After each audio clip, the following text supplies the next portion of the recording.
काशी पर हम खास तौर से बात कर रहे हैं, बहुत फोकस करने वाली स्थिति है, क्योंकि इससे पहले जो रिपोर्ट हमने दिखाई उसमें एक बार फिर से हम जिक्र करते हैं, यहाँ पर जो वोटर्स थे उस पर नजर सबकी होती है और ये जातिगत समीकरणों को देखा भी जाता है पार्टी की ओर से, इसलिए इस रिपोर्ट का जिक्र करना जरूरी है।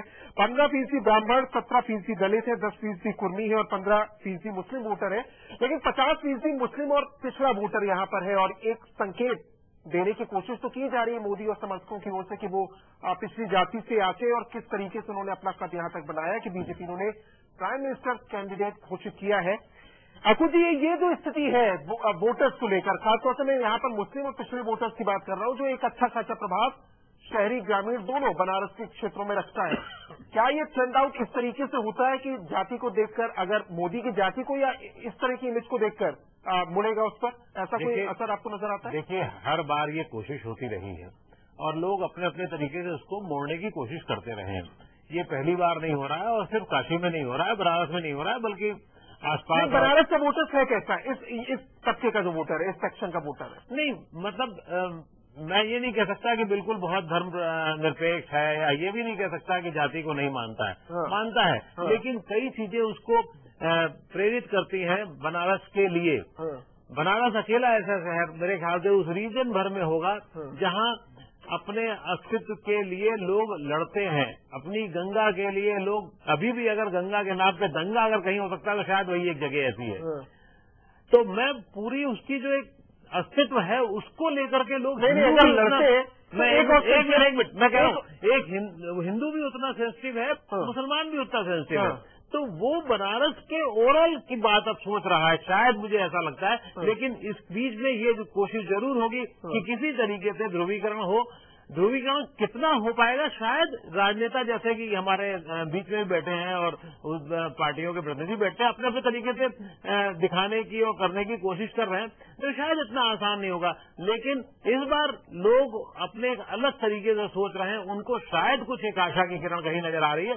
उस आशा की किरण कितनी उनको किस हद तक 10 तारीख को जब चुनाव होना है तब तक कितनी रहती है, ये एक बड़ा सवाल। आपने एक पहला पॉइंट उठाया अफलातून जी ने, उस पर आपका रिएक्शन, क्योंकि अकू जी का ये मानना है कि यहाँ का वोटर्स बहुत सजग है और इन मुद्दों को लेकर, खासतौर से यहाँ के विकास को लेकर या यहाँ पर गंगा की सफाई को लेकर बड़ा सजग है। ये पहला पॉइंट है उनका। मेरा सवाल आपसे ये है कि अगर वो अपने आप को ठगा महसूस करता भी है, जो आप भी कह रहे थे कि इतने वक्त में कुछ नहीं हुआ, तो बीजेपी के लिए बेहतर स्थिति साल दर साल, चुनाव दर चुनाव क्यों बनी रही है?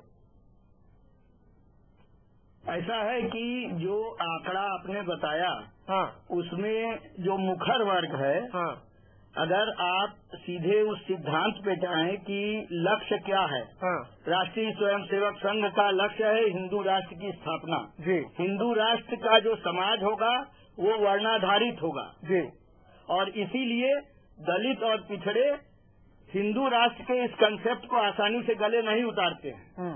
और इसीलिए एकदम पीक पर था जब सांप्रदायिक आंदोलन, तब मुलायम सिंह और काशीराम ने मिल करके भारतीय जनता पार्टी को यूपी में शिकस्त दी थी।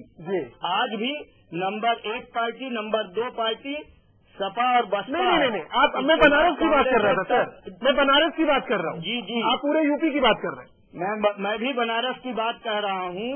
बनारस का स्वाभाविक रूप से जो पिछड़ा मतदाता है, जो दलित मतदाता है, वो इस सांप्रदायिक ध्रुवीकरण को नकारेगा और नकारा है। 17,000 वोट जो आपने गिनाया पिछली बार का अंतर, वो केवल मुसलमानों का वोट उस कैंडिडेट को नहीं मिला था।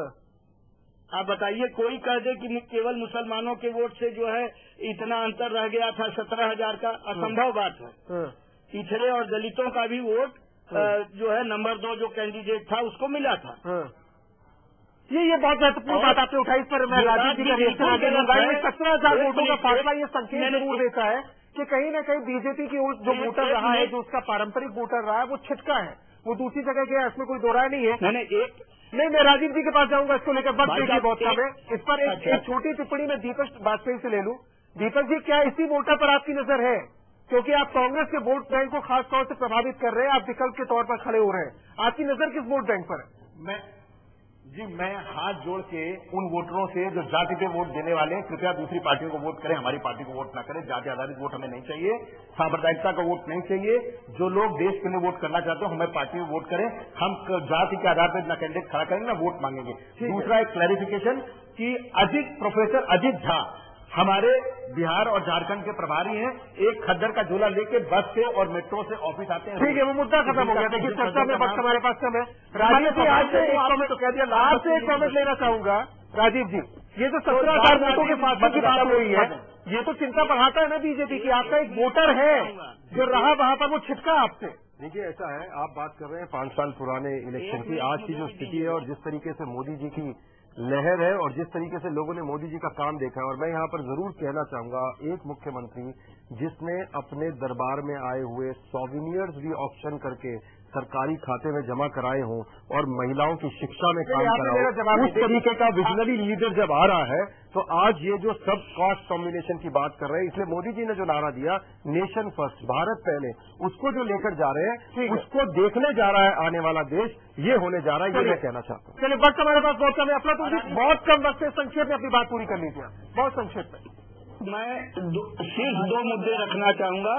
पहली बात ये है कि जो कह रहे हैं कि जाति के आधार पे हमें वोट नहीं चाहिए, लेकिन उनकी भी जातिवादी मानसिकता उनके सिद्धांत में है। अरविंद केजरीवाल कहते हैं कि आरक्षण सिर्फ एक पीढ़ी में मिलना चाहिए, बाप को मिला तो बेटे को नहीं मिलना चाहिए। पिछड़े वर्ग का वोटर उनकी वेबसाइट खोल कर अब ये वोटर निर्धारित करेगा, और उसके लिए भी वक्त बहुत ज्यादा नहीं बचा है। ये वोटर तय करेंगे कि इस मुद्दे को लेकर किस आधार पर वोट करेंगे। बहुत बहुत शुक्रिया।